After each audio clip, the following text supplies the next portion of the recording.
You're 62 years old with $750,000 saved. The question on your mind, can I retire?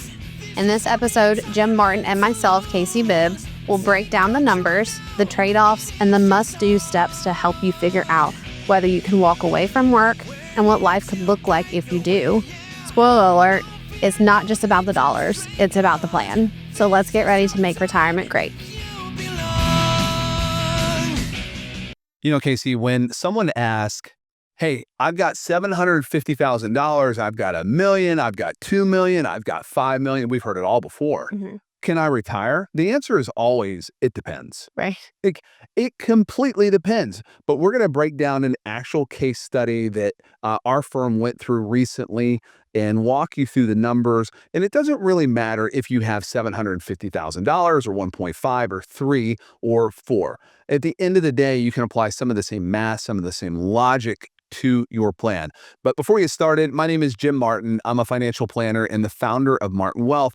I'm joined by the one, the only Casey Bibb. Casey, welcome into the show. Are you excited to talk about financial planning today? I'm so excited. And I like doing case studies because I think that they hopefully hit home with somebody out there that's listening that might be in that exact situation. Yeah, I think people really love this kind of topic because it pulls you and brings you behind the curtain. It does. And you can see what it's all about. You know, we do a YouTube channel and these are on YouTube now, all of our videos. Just search for Martin Wealth Solutions on YouTube, or in the show notes, we'll have a link to our channel. And I'll tell you, when we release a video, our most downloaded videos are always the ones where I'm diving into the actual financial planning software. And we're really getting nerdy on that stuff. So people really do love them. So, you know, let's kind of go through this. Again, what we're going to talk about today, somebody with $750,000, look, a respectable amount of money. Absolutely. But not an enormous amount, let's be clear, but a respectable amount of money. And they're wondering, can they retire? The answer is, of course you can retire with that. Like, undoubtedly you can. It's really more about, what does it look like? Like, what does retirement truly look like? And everything we're going to talk today is a hypothetical. It's not a guarantee. It's not a promise.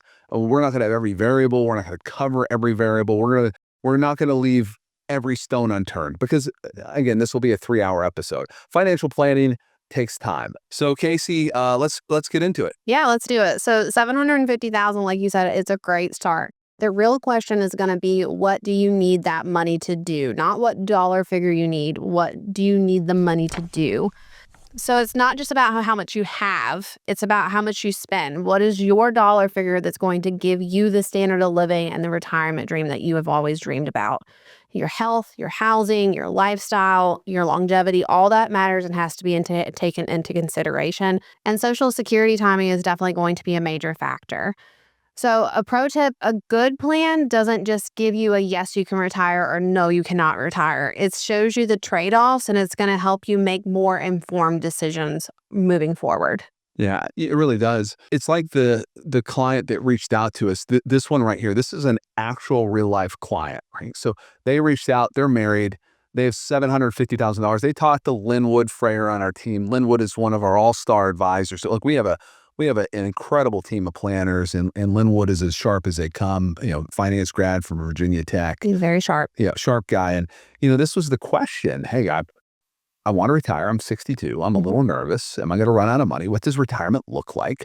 All the questions that people ask, which are really normal. Right. It's really normal to be nervous. And her big thing was, hey, I don't want to work forever. Nobody does. Same thing with her husband. Like, they were just kind of in the position where they'd had enough. It had enough, but what they didn't want to do is take a big step back. And I think a lot of people are like that. I mean, once you hit 40, maybe 50, you sort of know who you are. And you're probably pretty comfortable in your own skin. You're not trying to impress other people, hopefully, at this point in your life. You just want to continue to maintain your standard of living. Yeah. And that's where they were at. And I think that's true for most people, whether they save 750 or 1.5 million or more than that, doesn't really matter. But I think at the end of the day, that was a big question. So, Casey, let's talk about what life might look like. We're going to go through a sample scenario as we're building this out. Yeah. So in this scenario, they needed $5,000 a month to live comfortably, and that includes travel and healthcare. So here are some things that we illustrated that could help make that situation work. $750,000 invested at a 5% withdrawal rate is going to equal to about $37,500 a year. And there was a reason why we illustrated that withdrawal rate for them. It's because for them, their biggest goal was not to leave a legacy. Right. They wanted to front load their retirement. So that go-go year time, that was really, really important. And they also wanted to add in some part-time work, right? Or maybe be able to withdraw from cash or CD for flexibility. Right. So it just made it so we could withdraw potentially more to give them some flexibility. Yeah. And we went over the options on when you can draw Social Security, how to optimize it, and how to maximize it, which is obviously to wait until 70. In this situation, they could delay the Social Security until 67, which would increase their benefit. Or if they needed to, they could definitely start it now. Yeah, definitely. And again, for them, because they're both 62, generally what we want to do when we're doing Social Security plan is understand how the breadwinner benefit works. So when a spouse passes away, you keep the larger of the two amounts. Right. So we have not fully optimized their Social Security yet. They're a little bit away from Social Security taking that. But those are some considerations that we really need to dive into, because we want to make sure that if one of the party members, one of our clients, passes away early, that the surviving spouse has enough money. They're going to be okay. Yeah, because I think that's a real issue. When we ran the plan initially, they were fine, right? Like as we go through this, we'll talk about this, but they were fine. They could retire and actually be in a pretty decent position. But if they had an early death, that could throw a monkey wrench in their plan, Casey. Yeah. So retirement readiness, it's not really just about the money. No. It's about alignment of your lifestyle, your values, and your plan. Yeah, absolutely. So if you were sitting in front of us, here are the 5 questions that we would ask you in this exact situation. Number 1, what is your monthly spending really? And be honest. You don't want to overestimate. You don't want to underestimate, especially if you underestimate and then you get 2 years and down into retirement and you realize you should have said more, then you could have been doing more than you have been. And this is worth mentioning. There's a lot of people out there, you're earning 6 figures, $150,000 a year. And you do the math, you say, well, I can live on 50. Yeah. You can live on 50. Yeah. But not the same way you've been living. You're not accustomed to it. So you have to be honest with what you really are spending. Number 2, are you willing to adjust your lifestyle or work part-time if needed? What happens if you do need to go back to part-time? Are you willing to do that? Number 3, when will you take Social Security and why? Do you have a plan in place? And if so, what's your reasoning for that plan? Number 4, what's your plan for healthcare before Medicare, especially if you retire let's say you retire at 54 or 55. You have several years before you can turn on those Medicare benefits, and you need to have a plan for that bridge. And it's worth noting at our firm, we actually do have a healthcare specialist. We do. Which makes this really easy for us. It does. So as advisors, I got to tell you that we're a little lazy on this because we have a resource. When a client comes on board, we can map that out down to the dollar, what it's going to cost, what it's going to look like, what the benefits are, how it will differ from their previous plan to their new plan. And I think that's one of the things you've got to really dial into, because what do we really have without health? Right. Nobody wants the huge risk of, a broken arm. Kyle, we were out in Canada over the summer. We had to go to the emergency room. Something happened. We're not quite sure. Nobody could figure out. We thought I had a burst appendix. Yeah. And when we went to that, by the way, socialized medicine, I thought Canadian healthcare was great until I had to go to a Canadian hospital. And I'm sure there's different parts of Canada where it'd be amazing. But that Vancouver hospital was filled with fentanyl addicts, people ODing. Oh, wow. It was the craziest experience of my life. Like legit, I've had some crazy experiences. This was the craziest experience, sitting in an emergency room of a hospital for 8 hours. That's insane. 8 hours. 6 of those, we didn't even get to see a doctor for 6 hours. Wow. But the bill. Huh? Oh, watch out. That's what's scary. And again, that's international. I get it. But we all know what it costs to go to an emergency room. I did have a stitch done. I have one stitch in my entire life. I know this story. 49 years old, 364 days old, right before July 4th. My lovely son helped me get cut my hand up pretty good. I had to get one stitch because it was bleeding so bad, I should have stitched it at home. It was like $4,000. Good day. Yeah, we don't want that. We don't want that risk in retirement. So healthcare is a big one. Right. It's huge. Number 5, have you tested your plan for a long life or a bad market? So if your plan only works when everything goes perfectly, it's not a realistic plan. It's not going to show you what you need to know. No, because nothing is ever perfect. Never. It Except rains. for me. It rains on the weekend sometimes. It does. But sometimes that's good. It can be. I mean, yeah, everybody deserves a kind of a sleepy Sunday, but not Saturdays. No. Rain on a Saturday is no bueno. It is no good. But I think it's really, I think that's interesting because so many people plan for best case scenario. Yeah. It doesn't happen. No. I love to break a plan. So when we're going to do this with this couple, what we did was you tried to break it. But these are the questions we ask.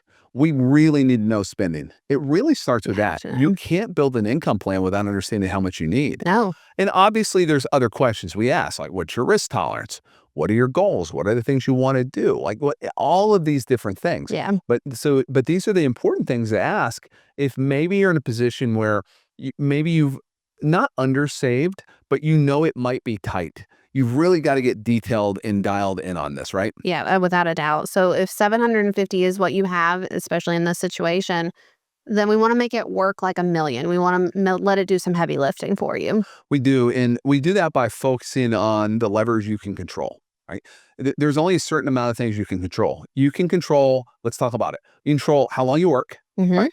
Definitely do that. You control how much you spend. Absolutely. To some extent. Yeah. It is to some extent. You can control how much you save. Yes. And then in retirement, it's your income, your spending, your taxes. And those are important things. So first thing we wanted to do and first thing we did for this individual is we built a bucketing strategy. So we went through and we said, okay, all of your money right now is in a target date fund in your 401k. Right. So it's in a pseudo bucket, but those aren't individual buckets. They're all one combined. Correct. So you've mixed all of those elements of the 3 buckets all in one, and we want to break those out into individual components. So I thought that was really a huge win for them. So Linwood did a great job on that. And then we talked about, they wanted to do some really big home repairs and buy a car. Normal things. All normal things. But you can't generally do it all at once because those are expensive things. So my wife and I, we've never built a house, but we went through the building process where we've hired a general contractor and had it done for us. And I remember during our last build, we got to the end and we wanted to change some things. It's pretty normal. You get your house plans built out and the house starts to come to life and you say, what if?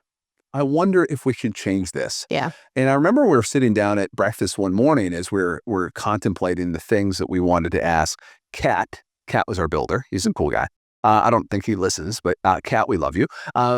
Yeah, we do. He's built 2 houses for us. He does a great job. So we sat down with him and where we were talking about, I wonder what Cat would charge us for this. And finally we had to come to the conclusion we could have anything we wanted.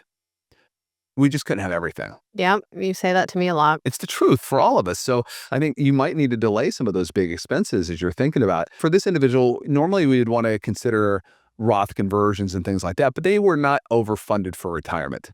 It was going to take all of that $750 to do what they wanted to do. So we made a decision not to do that. And then we had to make sure we used the right investment options. Right. Their investments in the 401k were actually higher cost than we expected when we ran the numbers. We were a bit surprised by that, but we wanted to use dividend ETFs and regular ETFs and some other, again, not investment recommendations, but that's just what we ended up recommending, low cost ETFs in order to achieve their goals. And then we wanted to minimize that sequence of returns risk by building a bucket strategy for them. The thing we came to terms with is once we built this down, their income was a little over $6,000 a month when we really baked this out. $6,000 a month is pretty good, $72,000 a year. We also built in a travel budget and a car budget, a home repair budget, and they were able to accomplish almost all of these things. Yep. But there's some risk. Yeah. There's some risk. They might have to change their plan at some point, right? Yeah, and that's with anybody, regardless of the dollar figure that you have. Retirement is not, it's on a finish line. You have to be able to pivot in certain phases of your life. Yeah, I mean, I'm going to use a sports analogy, and I know that is complete silliness for some people. But, if you're at your own 20-yard line and you're driving down the field, you're not going to call the same play over and over and over again.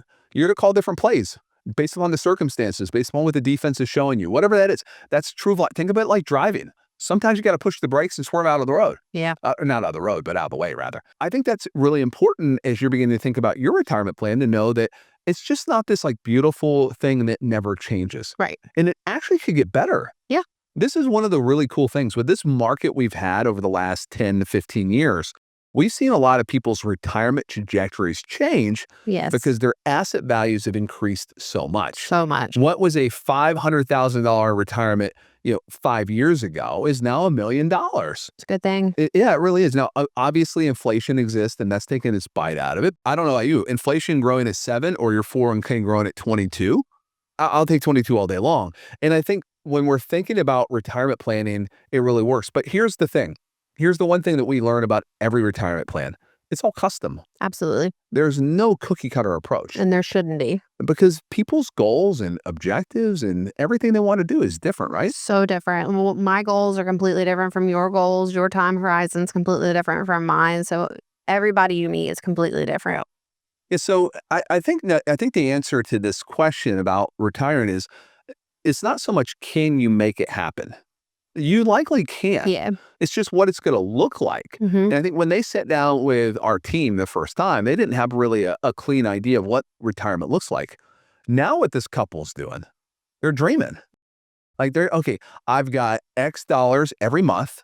I've got a travel budget. So what trips do we want to take this year, next year, the year after, et cetera? Yep. That's pretty cool. Mm-hmm. Like when you can start to think about taking trips and doing amazing things or blessing your grandkids or whatever that thing is, it really does change your retirement trajectory, I think, in a really positive way. So, Casey, I've got some questions for you. Again, I share every time we're on this show about Let's do it. how excited I am. But before I do this, I want to mention to our listeners out there, on our website, we actually have some retirement checklist. Mm-hmm. If you want to go out to martinwealth.com, there are some free resources. This is going to overwhelm Julia because I've been reluctant to mention the website and resources because we're going to get these out to you. But if you want some of the free resources, go out to martinwealth.com and click on the resources tab, and you can download some of the resources, and we'll send them to you digitally or whatever the way she sends them over to you. But we've heard a lot of good things about them. But let's do some questions. This is my favorite part because I get to try to throw a curveball at Casey and see how she's going to hit this ball out of the park. And these are questions that I think, if I were listening to this, that I might have. Okay. All right. Number one, what if I retire at 62, but I wait to take my Social Security? Does that make sense? So great question. So the obvious answer is you're going to need to bridge the income gap. So if you're not turning it on immediately, the income's got to come from somewhere. It's not just going to magically appear. But you could do that with savings. You could do that with part-time work. But the higher lifetime benefit at 67 or 70 could potentially pay off for you in the long term. Definitely if you're married. Yeah. 2 nights ago, I taught a Social Security workshop. And we're going to be doing one of those, a webinar for Social Security soon enough, where we'll do some of this stuff. One of the questions was, hey, I'm married. When should we take our Social Security? I mean, how do you know without running the numbers? You don't. Yeah, don't make these decisions. I share this all the time, but 2 types of decisions you're going to have to make financially. Kitchen table decisions. Where are we going to go to eat tonight? What kind of vacation are we going to take? Are we going to plant, shrubs or flowers in the garden? And then the other one is a calculator decision where it really got to get the calculator out and do the math. In Social Security, trying to figure that out that's one of them. And this is a loaded question because if you're married and you take your benefit early and one of you dies early, you're going to lose one of those benefits. Right. So it may make sense in certain circumstances to delay one Social Security and take the other. Not everyone. No. We actually run through a Social Security optimization report when we do this to try to figure out the best time. So give it the attention and the time it needs. Remember, think of Social Security like a puzzle piece. Mm-hmm. I know you love puzzles, Casey. Love them. So when you're going to do a puzzle, if you try to slam a piece in, do you kind of ruin the picture? Absolutely. Yeah. Same thing's true of your retirement picture if you just try to make Social Security decisions without thinking it through. Okay, number 2, can I afford to spend more early in retirement and cut back later? What do you think? Yeah. So it's your money. Obviously, do what you want with it. But I think that you can definitely use a dynamic spending approach, meaning it can change over time depending upon what your plan says and what numbers show. Just make sure that the math supports it before you start free spending right at retirement. You don't want to blindly spend and then put yourself in a pickle later down the road. We call those the go-go years. Recognize you have time, money, and health, and you're likely to spend more there. Right. Then you get into your next stage, which are the slow go years. You still probably have time and money, but maybe your health is kind of Dwindling a a little little bit. bit, a little bit. Maybe you're seeing the doctor more often. And look, I think we all know people are getting older, and this is just, it's kind of part of the deal. It is. And then the no-go stage, when, at that point, people are coming to see you, you're not going to see them. Yeah. Doesn't mean you're in terrible health. It just means you're old. Yeah. It's a good place to be. Yeah. That's when you can catch up on your Netflix and everything else. So that's a really good time to do that. And by the way, speaking of Netflix, I'm watching Alien Earth. Have you ever seen the Alien franchise? No. Oh, Jamie Lee Curtis in this first one. I think a lot of guys like fell in love with her in the original Alien back in the day. She was a bit of a sultry character back in the day. Back in like the 70s, there's this you got to watch it. It's kind of She was in an 80s movie where she had like a 70s. onesie, like doing a workout class. No. Oh, I don't know what we're talking about then. No, this is Alien. This is scary. So I encourage you to watch. This is your homework for this weekend. Go watch the original Alien, but make sure the sound is on high and the Okay. lights are dim. Oh no. Oh yeah, it's good stuff. The original Alien is terrific, but there's this new one on FX called Alien Earth. It is really legit good. Like really good. So watch it, especially if you're in those no-go years and you're sitting home. Although I can't imagine a 90-year-old watching Alien Earth, but Well, you would. well, yeah, no, I think I would, but most of them are watching like Bonanza at that point. Well, in order. Because that was in their age group. But yeah, again, we're having a little fun here at the end, but really think about that relative to your plan. Whether you've saved 750, 1.5 million, 2 million, 5 million, whatever the number is, have a customized plan that Yeah. gives you what we refer to as your spending capacity. Yeah. That lets you know how much you can spend comfortably and not have a huge risk of running out of money. Casey, before we finish this up, any last words today? Yeah. So in relation to the brief study that we did, the 750, it may not be flying high. It may not be flying private jets or eating at 5-star Michelin restaurants. But what it does mean is you have the opportunity to design a retirement full of freedom and purpose and peace if you're intentional. So asking that question of, this is the dollar amount I have. Can I retire? Should I make changes? What can I do to help myself? You're already ahead of the game because that mindset of planning is very, very powerful. It is. You got to start somewhere. It doesn't matter where you're at. Right. Like that's the important thing. This is a no judgment zone. It doesn't matter if you save 500, 7. Again, it doesn't matter what it It is. does not. It just matters for you to have the peace of mind to live your best life. Yeah. Look, if you want to learn more about what we do and how we can help you, if you want to run your numbers, you want to get on a call with myself, Linwood, Casey, Sam, or Teresa, one of our advisors, reach out to us at martinwealth.com. From Casey and myself, thanks for watching. We'll be back next week. Take care. We appreciate you joining us today for this episode of the podcast. Opinions voiced in this podcast are provided for informational purposes only and is not a solicitation or recommendation of any investment strategy. There is no assurance that any investment strategy will achieve its objectives. Information provided is not intended as tax or legal advice. You are encouraged to seek tax or legal advice from an independent professional. We are not affiliated with Social Security or any governmental agency. New River Financial Group, LLC is a registered investment advisor offering advisory services in the state of Virginia and other jurisdictions where exempted. New River Financial Group, LLC, doing business as Martin Wealth Solutions. Investing involves risk, including the loss of principal. No investment strategy can guarantee a profit or protect against loss in periods of declining value.